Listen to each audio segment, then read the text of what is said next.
Everyone grows up with a dream. Some dream to become an engineer, some a doctor, but ever since I learned how to ride a motorcycle, my only dream was to ride the Yamaha R1 someday. Over the years, I've persevered relentlessly towards making this dream a reality, riding super bikes, iconic bikes, legendary bikes, but all of the perseverance, all of the passion, all of the diligence, my entire journey so far points towards this defining moment where my dream transforms into reality. This is the Yamaha R1. This is perfection in motion. This is speed with sophistication. This is pure emotion.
First of all, a huge shout out to the proud owner of this bike, Mr. Bharat from Elite Motors Yamaha Chennai, for allowing me to review this bike for you guys. The year was 1998 when Yamaha first launched the YZF R1.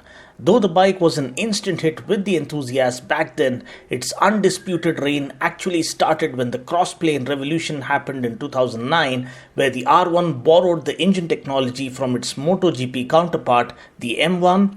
Now, giving you guys a little bit of Dinopedia about crossplane tech, the crossplane technology puts each connecting rod 90 degrees from the next with an uneven firing interval of 270 degrees, 180 degrees, 90 degrees and 180 degrees. The 2009 R1 was the first ever production bike to use a crossplane crankshaft and big bang firing order. The power delivery is the same as that of a 90 degree V4 with a 180 degree crank, and this ends up offering the low end torque of a twin and the exhilarating top end performance of an inline 4. Now this bike that you see me riding here is the 2018 model. Trust me, this is the closest that you can get yourself to experiencing MotoGP technology on a production motorcycle. Yes, we also do have the R1M, which is an actual race replica, but currently that's not on sale here in our Indian market. Design-wise, I personally am a huge fan of this new design concept because this looks more modern and futuristic, although many still prefer the older design. The front fairing gets a central forced air intake, high windscreen and a low headlight position.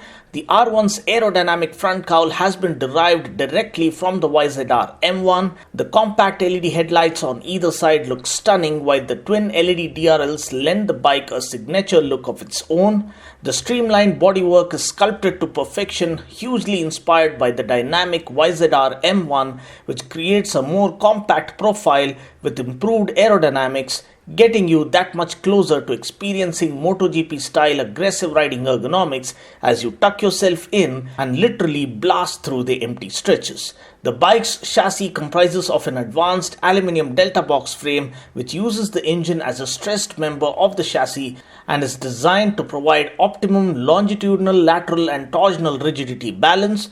Further enhancing the bike's handling characteristics is fully adjustable front and rear suspension that provides exceptional road holding capabilities. Now, apart from having a brilliant chassis, the YZF R1 features the most advanced electronics package ever offered on a supersport machine, with a full suite of electronic aids that enable the rider to enjoy the full range of performance with greater control and confidence. Yamaha's inertial measurement unit uses 6 axes of measurement at a rate of 125 calculations per second.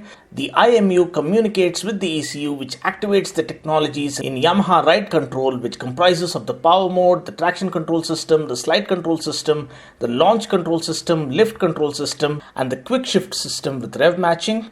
The ride-by-wire Yamaha chip control throttle system senses the slightest throttle input by the rider and instantaneously calculates the ideal throttle valve opening and then actuates the throttle valves to actively control intake volume. The R1 also features Yamaha's chip-controlled intake, a variable intake system that broadens the spread of power across the entire RPM range. The power mode selector lets the rider choose from 4 settings of throttle valve response to best match their preferences and riding conditions, adjusting both the engine response as well as the overall power. The R1's lean angle sensitive traction control system reduces rear wheel spin when exiting corners, calculating differences in wheel speeds and in relation to the lean angle. Yamaha's slide control system is the first of its kind on a production motorcycle and comes directly from their YZR M1 MotoGP bike. It works in tandem with the IMU so that if a slide is detected while accelerating during hard leaning conditions, the ECU steps in and controls the engine power to reduce the slide.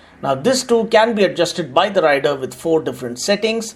The R1's lift control system helps reduce the front wheel lift during acceleration with 4 settings, including the option to turn it off. The R1's launch control system limits the engine RPMs to 10,000 even with a wide open throttle.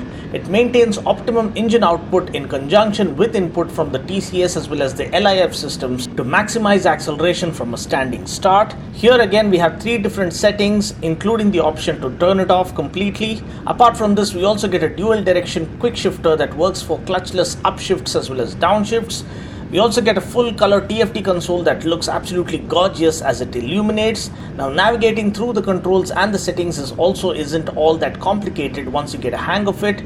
Now talking about the engine, the YZF R1 features a lightweight and compact cross-plane crankshaft inline 4-cylinder 998cc high-output engine. Now featuring titanium fracture split connecting rods, an offset cylinder block and magnesium covers, the motor delivers extremely high horsepower and a strong pulse of linear torque for outstanding performance. The bike puts out a max power of 200 PS at 13,500 RPM and a max torque of 112.4 Nm at 11,500 RPM. The 6-speed transmission features close ratio gearing to perfectly match the high revving nature of the engine. The advanced rocker arm valve actuation uses the arm's lever ratio to allow for larger valve lift while using lower cam lobes and reduced spring pressure, thereby boosting the overall power. The R1 is also equipped with a lightweight titanium exhaust system. The compact midship muffler works towards the mass centralization concept, thereby improving the overall handling. We also get a slipper clutch on board, which provides for a lighter clutch pull and also helps you do faster downshifts without running the risk of the rear wheel locking or hopping. Taking the bike out for a spin, the bike goes way too faster than you would expect it to. It's just scarily fast and it has all that it takes to be termed the Widowmaker. It's like the sheer brutality of the Hulk being controlled and further optimized with Wakanda tech.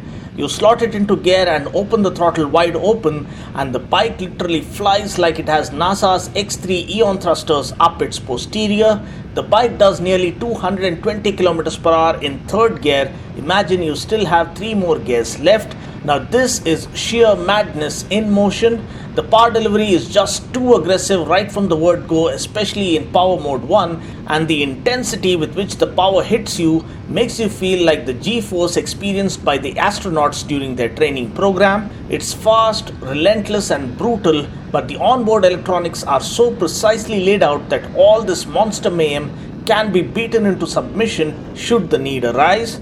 The ergonomics are indeed super aggressive, but once you find the right posture, you just enjoy all the thrill and the pure adrenaline rush that this bike has on offer every second. The brakes are absolutely brilliant. We get dual 320mm discs up front and a single 220mm disc at the back. Yes, we do get ABS on board along with a truckload of other electronic aids. Now even when you're doing speeds of over 200 km per hour, which happens in the twinkling of an eye on this bike, the brakes give you immense confidence to keep a check on all the monstrosity that this bike has on offer.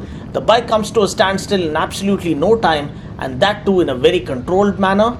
Now talking about the suspension, the R1 features chunky 43mm inverted KYB front forks which are fully adjustable for an incredible front end feel on the track. The suspension is on the stiffer side, but it isn't too stiff either. It is somewhat manageable. The fully adjustable KYB rear monoshock has a rear bottom link pivot position that is optimally placed to provide exceptional handling and excellent transmission of engine torque to the track surface.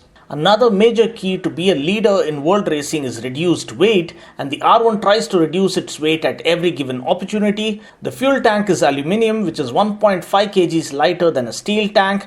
We then have 10-spoke cast magnesium wheels with significantly lower rotational mass compared to conventional aluminium alloy rims. Now this further reduces the unsprung weight for quick direction changes and responsive handling. Now talking about other relevant specs, seat height is 855mm, which means shorter riders might struggle a bit with this bike until they get a hang of it. Ground clearance is 130mm, which means you need to be careful with the speed breakers. Tank capacity is 17 liters, which results in good tank range. So I guess that's pretty much it for now. Price ex showroom Delhi is rupees 20.39 lakhs. Until next time, this is Dinos saying ciao, take care, God bless and ride safe.